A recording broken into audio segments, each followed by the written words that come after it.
Southern hospitality is a real thing, okay? Thank you. Hey guys, welcome back to my channel. My name is Haika. If you're new, we have a pretty good time over here, whatever.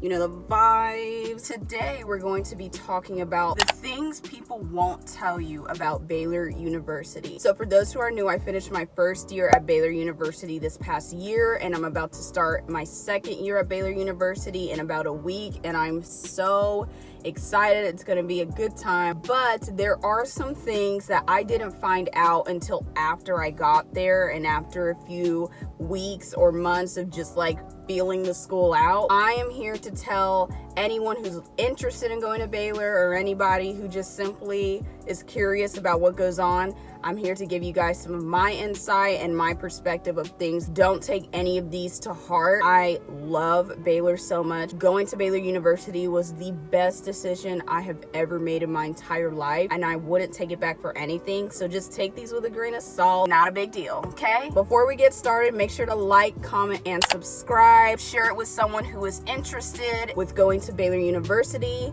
Now let's get into the video. So I decided to make this a little mukbang thing. I've never done a mukbang in my life, so don't judge me, but I got my Chick-fil-A nuggets, Chick-fil-A and this is a rental, Chick-fil-A fries, and a Chick-fil-A shake. So we're ready to go. We're ready to have a conversation. So the first thing I wanted to bring up was the food and the food situation. And so this is coming from someone who literally has worked in one of the dining halls for most of the year last year. So I think I have a pretty good insight of what I'm talking about. But anyway, each dining hall has its own vibe. Like, people have their favorites. People have the ones that they will never go to after going to it once and realizing like it wasn't for them. The four main dining halls that are on our campus are East Village, Penland, Memorial, and Brooks. I think each one again has their own vibe to it. For example, I think East Village is more of the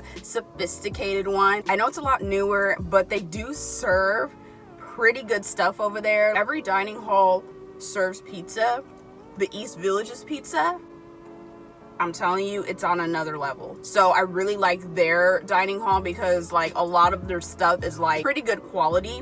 With Penland, it's very like your average food choices. Everything's very average. I try not to eat there as much for personal reasons. It's just not like, it's not giving me like anything out of the ordinary. Brooks, I actually didn't know that dining hall existed until like 2 months into the school year. I was just walking, exploring the campus, and then I just see this hidden little dining hall, and I was just like, what the heck? And I went in there. Their food is okay. I lived in Coconut Residence Hall my first year, and so that was the closest dining hall to my dorm, so I did used to go there quite often. They have very limited choices, but the choices aren't terrible, you know what I mean, if you're into that stuff. And then we have Memorial. Memorial's the one that's like right in the middle, just like it's good enough. I'll go there when I have to, but it's like I'm not gonna dedicate my entire year to going there for every single meal. That's the dining hall. They serve ice cream. They have these really good cookies. Like every dining hall has cookies, but I think there's something about Memorials that really like hits the spot. So I can't complain. Everyone has the one that they want to go to, whether it's by location, whether it's because of the quality of the food or whatever. But I think that was good to put in there in case anyone was wondering where they wanted to stop first thing when they get on campus.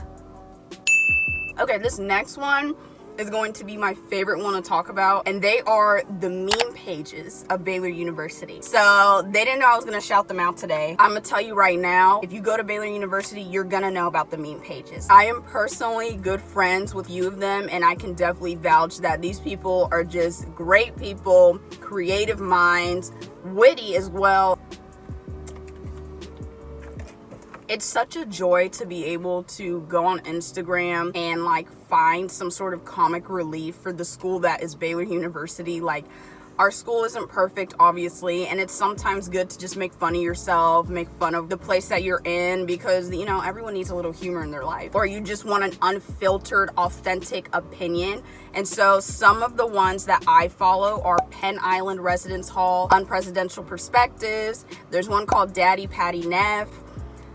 And oh no, he recently changed his. They were previously Community Living and Losing, but they changed their username to BU Cowboy. There's also Barstool Sick'em, but they're a little bit too outrageous for me.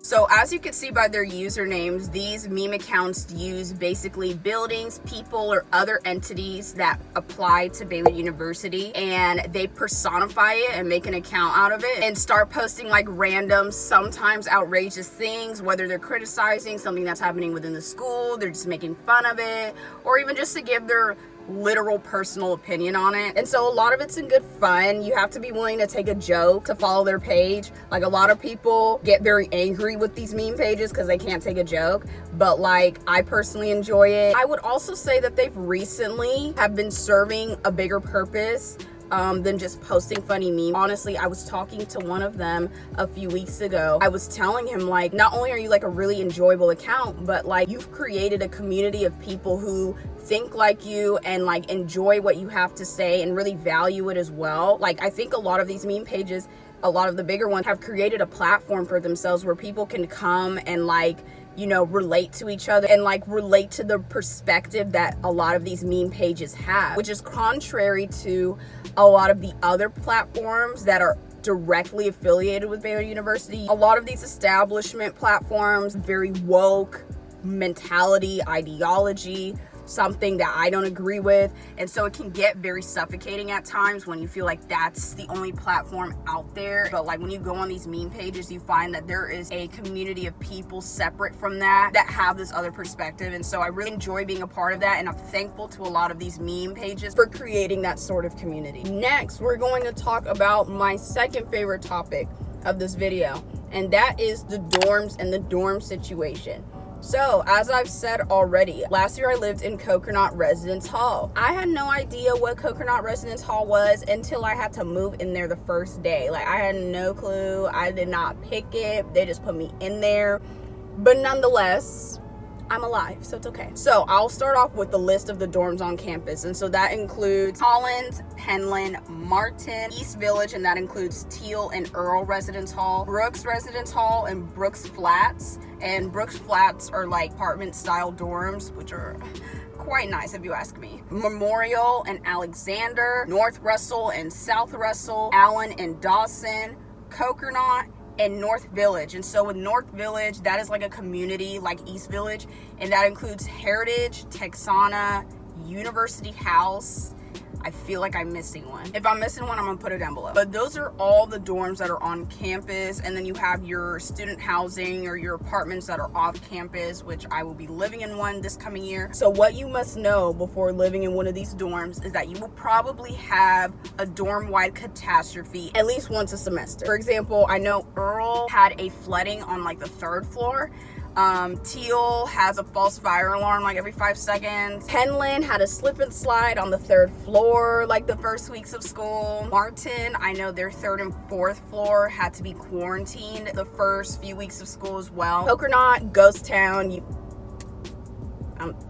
Collins, there's a horror story like every other day. They have the nickname Krusty Collins for a reason. The Russells I don't hear too much about. I think North Village, like, they keep to themselves. They're pretty low key, which is kind of my vibe, but it was too expensive for me, so I couldn't do it. You have Memorial and Alexander, and those are the honors residential colleges. And then Dawson, I know, is like a leadership, what's it called? You have these like community things where like you live in a certain dorm and you're like, you have this community. So there's like leadership, there's a entrepreneurship or a business one, there's an outdoor adventure one, and a few others, but that was beside the point. And if you lived in any one of these dorms and know of like a story or a stereotype that your dorm or the people in your dorm may have, leave it down below because I actually do want to know. So another topic to bring up is dating your first year or ring by spring.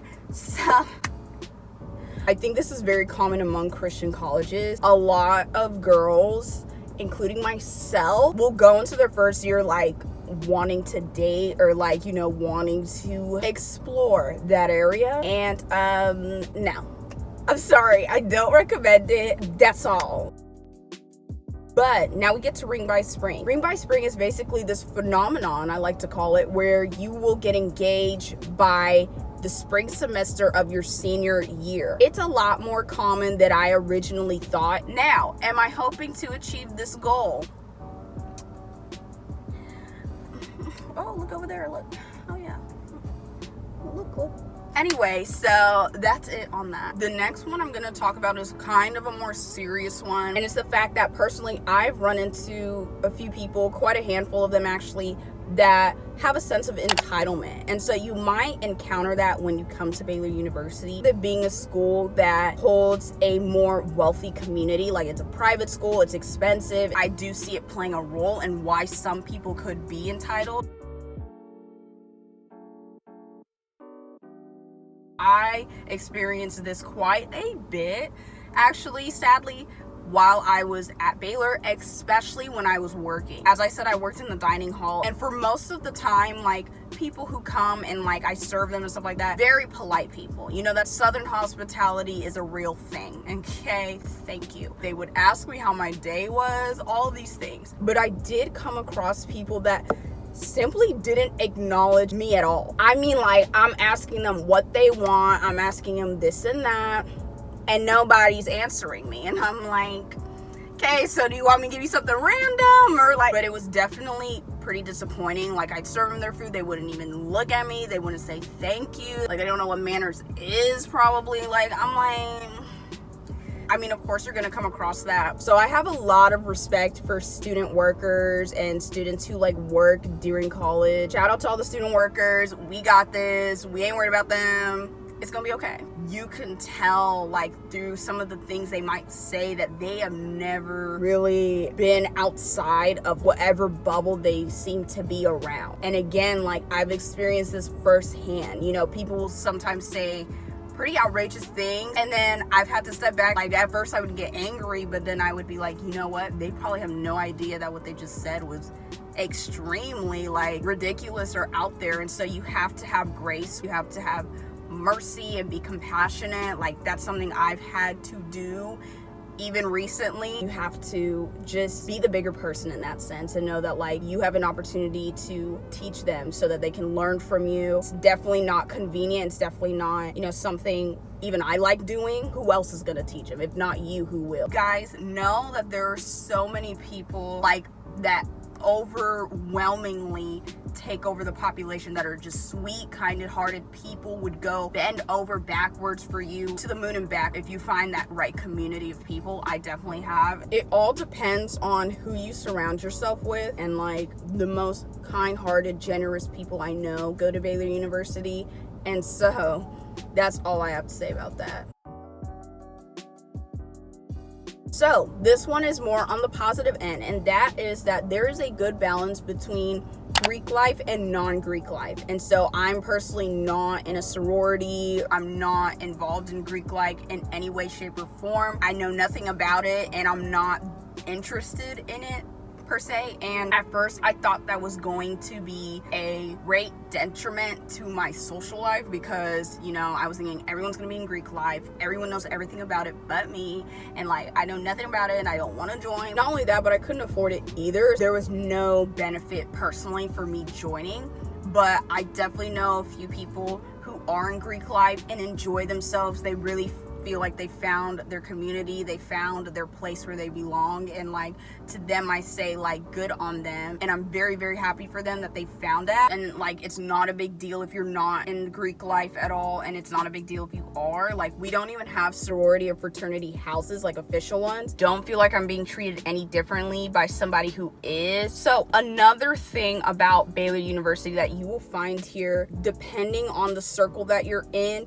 you could experience a lot of hierarchy due to your social media presence or your lack of social media presence. And so this one, I will say, I don't see it that often, but I do realize that like there is a bit of status that comes with, you know, how many followers you may have on Instagram, or how well known you are, you know, through Instagram or all these things. Like, I do notice that a little bit. Like, some people put effort into their social media accounts, into their profiles, almost like they use it as a resume, so that when people come on, they see like who they are in a more professional manner. And then some people simply don't care. And so I definitely play more into the role of keep my social media and my feed very aesthetic, very like clean and organized and all of that stuff, but I do tend to focus more on like how I'm perceived on social media to other people. That's just something that I deal with, especially with the field I want to go into. And so that's why I don't blame people for like putting in a lot of effort into making sure their social media looks a certain way, especially if that's the field they want to go into. You do have to keep it kind of professional and clean a lot of the time if this is the career you want to go into. So I don't blame them. I know I do it a lot, but that's something you probably will find here at one point or another. So the next thing, okay,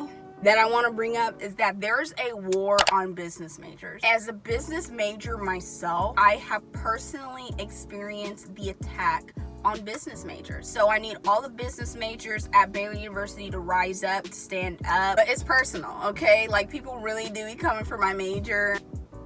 I like can't do it, you know what I mean? It's literally business majors versus everybody. So we usually get the stereotype that we're lazy, we don't do any work, we don't have any work, we barely have class, or whatever the heck. Very interesting stereotypes put on us. Now, granted, we may not be as challenging as a lot of the other majors, especially I know my people in STEM like really be having it hard out here, so I understand. I get homework. I'm not that lazy, but like in all honesty, like if you are in a major, it really just doesn't matter which one, unless it's like a very specific concentrated major. You probably will have a stereotype, whether you're in music, STEM, business, poli-sci, and everything else. Like, you will have a stereotype attached to your major, and it's all in good fun. Okay, so this one is a pretty typical one that people say, but like even at Christian schools, there is a party slash hookup slash whatever else culture, and even people like me who aren't into that know it exists. Just be mindful and just be aware, okay? I've just never experienced anything within that, so I can't tell you what goes down, but I'm gonna tell you it does go down. And so, last but not least, I have a bonus one. Who would have thought? Baylor doesn't necessarily keep all of their promises. Sometimes, especially during this time, it can be quite a disappointment going to the school. I'm putting pictures up here so you can see what I mean, but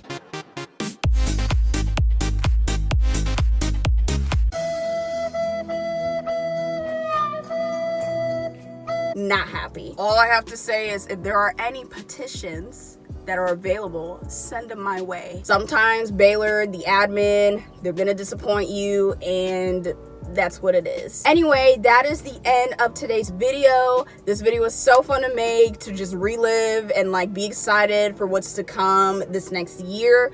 Again, make sure to like, comment, and subscribe. You'll be seeing a lot more videos from me these upcoming weeks when I move into my new apartment, so watch out for those. But until then, that's a wrap.